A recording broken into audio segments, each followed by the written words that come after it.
Guys, welcome back to my channel. My name is Tanya for y'all who don't know.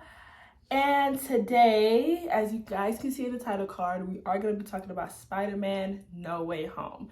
And I wore my Spidey shirt just for the occasion. Now, there's a lot of thoughts, there's some theories, but mostly, I don't know. The movie was a roller coaster for sure of emotions. I don't even know like where to begin. Okay, the beginning, right? So obviously we started off from Far From Home with Mysterio revealing Peter's identity, and the crowd is like, oh my god, you're just a kid. But it's just crazy to see how everybody just forgot who Spider-Man was and just flipped on him. Yes, Mysterio painted him as a murderer, but like, I feel like a lot of people, I mean, they don't know him personally, so maybe I'm giving the public too much credit, but I feel like a lot of people should have given him at least a little credit, because at the end of the day, especially since people starting to realize he's just a kid, why for now a second they think, okay, maybe Mysterio's lying? But bad people always make better news, right, than good ones, so I guess that's one of the reasons. I don't like the fact that they really just bullied a kid. Like, Peter's what 17 in the movie at this point, so I really don't like the fact that they really bullied a kid. Like, what did y'all expect from a child? You know, like, what does he really know? You know what I'm saying? Like, I mean, of course, don't kill, right? But I don't know, I just personally feel like the public was just too harsh. Now with Peter going to Doctor Strange, which is really, like, you know, the next part of the movie, right? He goes to Doctor Strange, and from the trailer we all knew he was gonna mess up the spell. Like, everybody called it. The boy talks too damn much, and maybe that's just because he is in fact a child, but he talked too much, you know. And I really feel like if he had just kept the spell as is by saying, hey, I wish nobody remembered I was Spider-Man, like, yeah, it was stressful having to reveal that to your close friends and family that you were Spider-Man, but you did it once, you could do it again. That's kind of how I saw it. And it's just the fact that, like, he really was just completely against that. And of course, by messing up the spell, here comes the villains. Doc Ock, I always had a special place in my heart, because everybody knew from watching the Sam Raimi Spider-Man that it was actually a damaged chip that was causing the arms to control him instead of him controlling the arms. So I don't know, I kind of, from the trailer too, I kind of realized, especially when he was like, you're not Peter, he looked confused. He never really looked too aggressive like the rest. Like, the rest wanted to off Peter, but I always knew Doc Ock was kind of like, you know, I felt like he could be reasoned with, and I was right. Now, of course, Peter did the right thing by trying to help the lady on the bridge, and then that essentially got him and his friends, you know, I guess, to be reconsidered to get into MIT. And I think it's so great that they're all hell-bent, like, on getting into this school, just because, you know, Iron Man, Tony Stark, went to the school. So I think that's so cute, and you know, we all know how much Peter loves Iron Man, so I think that was nice. Now, when Green Goblin came in, and you know, we already knew he was gonna come from the trailers, he's psychotic, okay? Norman has schizophrenia. Like, why nobody knows this and put him in a mental hospital? Like, now they got this man running around in a freaking green suit on a glider, killing people for no damn reason. Well, all he needs is some mental help. Like, okay, I love Norman Osborn. Okay, Willem Dafoe plays him really well, plays the Goblin really well. I love Norman, hate Goblin. The whole time when they were collecting the villains, when like Electro came in, and the lizard came in, and you know, all of them, I 100% agree with Doctor Strange. Like, he needed to send them people back to their movies. Like, it is their not their movies, I'm sorry, their universes, because it is in fact their fate to die fighting Spider-Man, or to lose fighting Spider-Man. And Peter's great, and I really, really admire, you know, his optimism, I guess is the right word to say, but like he needed to be realistic in that portion. Like in that part, he really needed to be realistic and just realize like bad guys are gonna be bad guys. You can't change them, and good guys can change into bad guys. And you know, if you're good, you're good, like to your core. These people were not good. He should have just sent them back to their world and not gave a fuck, because that's what I personally would have did. But that is also why I'm not a superhero. So there's that. I admire the fact that he wants to change them, but it also got Aunt May dead. Like let's call it for what it is. I hate to pin this on Peter, but I'm gonna pin it on Peter.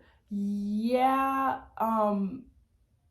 Goblin definitely delivered the final blow in a sense, but if Peter did not bring them, he brought them to the apartment he was staying at. Like, what are you doing? You know what I mean? Like, what are you doing? And I know he's not familiar with Goblin, because like obviously, right? Because I feel like he would have known, or familiar with Norman, because I feel like he would have known like he could switch at any time. But I don't know, like he really pissed me off with that shit. But in that apartment, when his spider senses really started tingling, I really liked that scene. And the fact that he called out to May first, I already dreaded, because I was like, oh my gosh, like what's gonna happen? Now, not gonna lie, I did see a bit of spoilers on Twitter. Not gonna say which spoilers I saw, because yeah, no. But I saw a bit of spoilers on Twitter, and I kind of saw the fact that May was gonna die beforehand.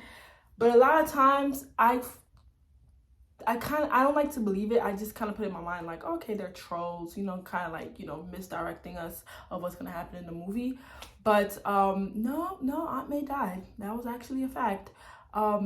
The scene after that was so sad. Like when Peter was all bruised and battered in front of the Jumbotron while James Jonah was going in on him, literally like bringing this man down so much. Like I literally, like, I don't know, I just, that part made me tear up, because everything James Jonah was saying, I knew Peter was feeling about himself, and it didn't help at all. But let's talk about what we really here for, which is the other Spider-Mans. So obviously somehow Ned got powers random, or maybe not. I don't really read the comics about Ned. I've never read a comic about Ned, so maybe he has some type of sorcery running through him in the comics and they decided to put it in the movies. But Ned has powers now, you know, amateur powers, but he still ended up opening up 2 portals to Andrew Garfield and Tobey Maguire's Spider-Man. Seeing Andrew Garfield, fine ass, made my heart drop, obviously. But seeing Tobey Maguire, like, it just made me flash back to when I was like 8, watching whichever Spider-Man, his Spider-Man came out when I was 8, in the theater, and it made me so happy. Like, I really felt like, I don't know, like it just transported me to a different time. Tobey Maguire's Spider-Man is what made me a Spider-Man fan in the first place, as I'm pretty sure a lot of people my age. And just to see him back on the screen was great. Now, granted, I already knew he was going to be there, because let's be real. Realistically, right, if I am a movie producer or executive, whatever the title is, or a screenwriter, why would I bring the villains from another universe and not the heroes? It don't make no sense. And on top of that, knowing that it really would have been an L for Tom Holland's Peter Parker, because he don't know how to deal with none of these. He doesn't know how to deal with none of these villains, except for the villains in his own world. And what villains did he really have in his own world besides Thanos and a bunch of like regular human robbers and Mysterio? He don't know nothing about Electro, Goblin, nothing. Okay, now I'll give him props for when he was in the apartment. He was working his brain that he should have been working when he was with Doctor Strange. But, you know, he helped fix Doc Ock's little chip thing. So I give him props for that. But besides that, like, you know, I really thought after that part, maybe we were gonna get somewhere. Maybe the villains would probably turn good. But I had no hopes for Norman. I'm not gonna lie to you. Like, Electro probably could have been reached because Electro was always a good guy. Was a good guy before. So was Doc Ock. Not really sure. I don't really remember a lot about Lizard. I'm not gonna lie. So I feel like I'm missing a villain, but Sandman.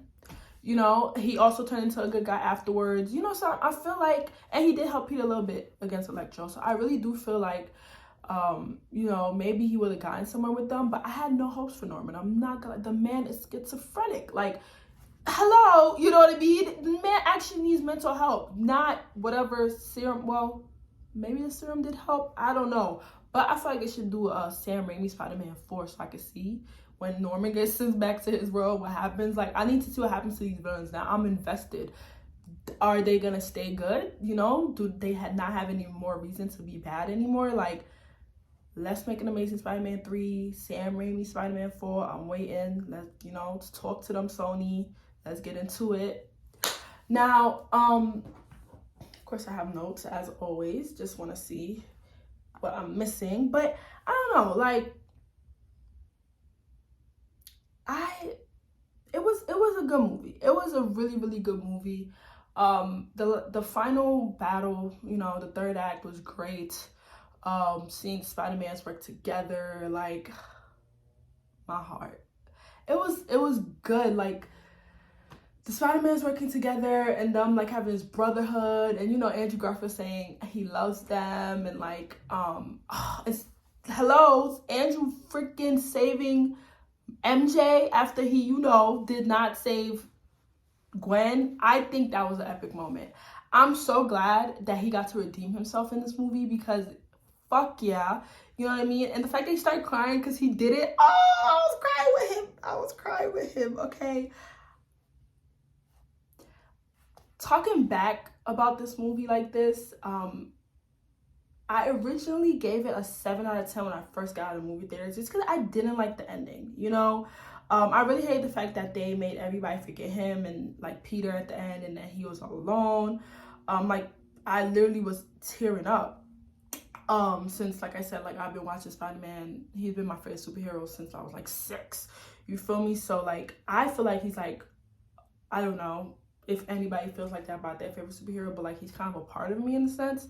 So it was kind of like seeing like a family member lose everything or something. Like, it really hit. So I originally gave the movie, like, it went from a 10 out of 10 to a 7 out of 10 for me. But like, talking back now and talking about this movie and just, you know, pointing out the fact, everything that I loved, like the writing, the script was really good. So I'm gonna bump it up. We're gonna give it an 8.5 out of 10. And I'm only taking points off because of the ending. Like, damn, they did my son so dirty. Like, now, another reason I'm taking points off is because what was the point? Because I want to see Venom Let There Be Carnage. What was the point of doing all that in the post-credit scene just for him to have no interaction with any Spider-Mans in No Way Home? I wanted to see Venom and Spider-Man react. This Venom, because we know the only time we ever seen Venom live action was from Spider-Man 3, Sam Raimi Spider-Man 3, and we know he took over Peter, and Peter was acting real mean and stuff. So we know that. But how would Eddie Brock's, you know, Venom interact with the other Venoms? I already know Tobey Maguire's Peter would probably be skeptical, but once again, this is a Venom from another universe. Now, I get them setting up, like, because they left a piece of, like, when Doctor Strange finally sent everybody home, they left a piece of the symbiote, or whatever the hell you call it, on the bar table. So, obviously, I'm guessing, gearing up for Spider-Man 4. But, like, I still want some interaction. They could have left him. They could have left a piece of symbiote anyway, you know, even after they interacted. Like, I wanted to see how they interact, just because this Venom is so funny compared to, like, the last Venom we saw on screen. So I would have loved to see that. And I'm pretty sure he would have sided with them. The Spider-Mans, that is. Just because, I don't know. I feel like he's better. What else? Let's see. I realized that none of the Peters live a happy life, okay? Like, all of them some way, somehow, is ends up being miserable at the end of their movies, okay? Now, granted, Tobey Maguire's Peter said that, you know, he's working everything, things are complicated with his MJ, and maybe they're working things out still. But, you know, like, it's been, you could tell it's been years since his movies, you know, and Into No Way Home, like, in real life, and I'm pretty sure in the universe too. But I'm just like they're never truly happy. Like, the ending that Tom Holland's Peter has literally just reflects, I guess, the beginning of all of the like kind of reflects all of the Spider-Man's homes, like Spider-Man's, because they all end up poor, living in like a studio apartment, alone, webbing, you know, like being a crime fighter in the city. Like, that's how Tobey Maguire's was. I don't quite remember Andrew, if he ended up living alone, but Tom, like, this is like an actual Spider-Man, kind of like his beginning of, I guess this is when he becomes a man. I don't know. I was freaking baffled at the fact that Spider-Man, like, when Doctor Strange took him out of his body, could still move the box.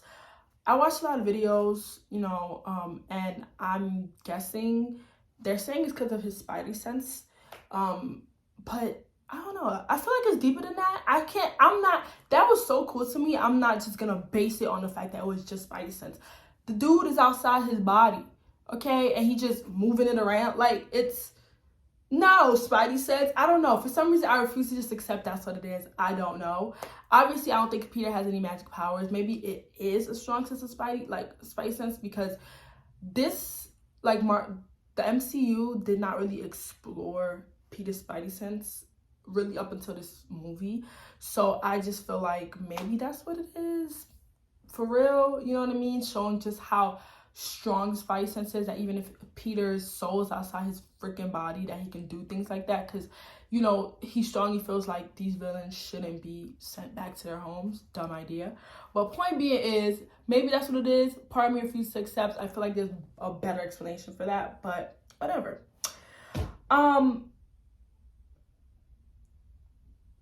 The movie, to me, overall, like, it was great, but for some reason it felt like a finale.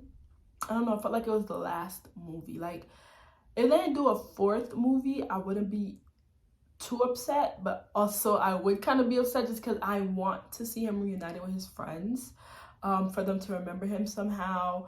It would make me feel better just because I really, really felt terrible. Like, I didn't have the words to speak after that movie. Like, the woman was too stunned to speak, okay? I don't know. Like, I really just, I don't know. It really just made me sad. So I want to see him reunited back with Ned and MJ. I don't think he's gonna end up going to MIT. Because I don't think he has the money to afford it. Maybe, you know, because he's getting a GED, so he might not be able to have, like, he's not gonna be able to get scholarships. I'm not sure how GED works, but I don't think he's gonna be able to get scholarships or anything from it, like if he was regularly graduating from an actual high school. So yeah, I think he's probably just gonna go to a community college in New York, and then continue fighting crime, and maybe from the community college end up getting good enough grades to transfer on to a better school, and maybe then he'll get a GED. I'm sorry, we'll get some scholarships or something, or be able to pay for the college. But I don't know, like, the ending wrecked me, y'all. Like, to make another movie, they have to top this one, you know? Like, obviously a fourth one would tie everything together, and redeem themselves from the third one, because yeah, the third one was really harsh on my son. But the movie was great. Like, it was really great. And sometimes we all don't get a happy ending, so but it was a really, really great movie. So I'm like, how are you gonna top, like, you can't come with a Spider-Man 4 and it be shitty, or like not on par. It has to be on par with No Way Home or better than No Way Home. Like, you can't just come through and have a movie that's not like, wow, you know what I mean? So I'm waiting to see. MCU doesn't disappoint often, you know. You know, Eternals and Black Widow was a disappointment. Those two disappointments ever. Truth be told, that's why I don't have any type of like thoughts and theories about Eternals, because I was like, wow, no. But besides that, I mean, they do pretty good with other movies. Like, I mean, they gave us a whole, you know, first phase 1 through 4 was great. So, you know, we can't discredit the fact that Marvel makes pretty damn good movies. But will they be able to top No Way Home with the next Spider-Man? That is the question of the hour. So, I mean, I think I've covered everything. Like, after they do a Spider-Man 4, they're in talks to do it anyway, so I know it's probably going to happen. It's probably going to be a last Tom Holland Spider-Man. I do want them to make a Miles Morales live action. I want the next Spider-Man movie to be about Miles Morales. Like, we've had 3 Peters already, and they're great. You know, I love all of them. But, you know, I'm ready to see a different type of Spider-Man on screen, and not just because he's black. I'm just ready to see there's another Spider-Man out there. Why do we not explore? He's the other popular Spider-Man besides Peter, so why not explore that? And we know he exists because in Homecoming, I believe, in Homecoming, Peter was talking to his Uncle Aaron, and then afterwards, after Peter whipped his hand to the car, he was on the phone and he was like, yeah, sorry, Miles, I'm not gonna be able to make it or whatever. I guess they had some type of plan. So we know Aaron, you know, eventually becomes the Prowler. At least that's how it's supposed to be.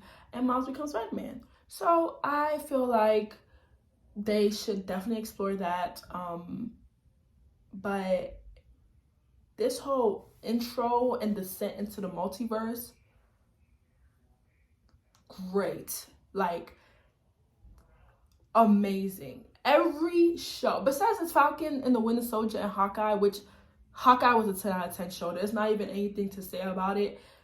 I liked everything about it. So that's my thought and theories on that. 2 seconds thought and theories on Hawkeye. But every show besides, I mean, the Falcon and the Winter Soldier and Hawkeye explored the multiverse. Everything that dropped this year explored the multiverse. Like, for example, obviously with Talo and Shang-Chi, that's a whole nother universe, you know what I mean? Or a pocket universe or something, but it's not this universe. So I loved everything. The way they're setting it up is great. And now, of course, seeing like the teaser trailer for Doctor Strange and the Into the Multiverse,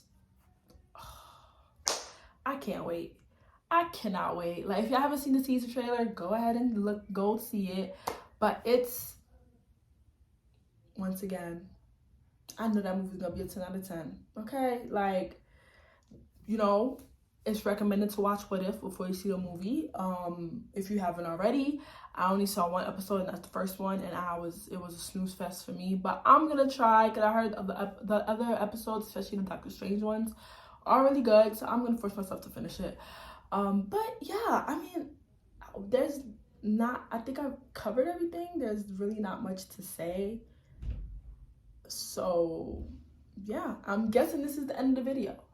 This sun has bothered me throughout the video. But whatever, we move. Thank you so much for watching. I will link down this shirt. I got it from Target, so I'm pretty sure you can get it from Target. But if you want to order it online, I'll link it. But yeah, thank you so much for watching. Don't forget to like and subscribe. And I will see you guys in the next video. Bye.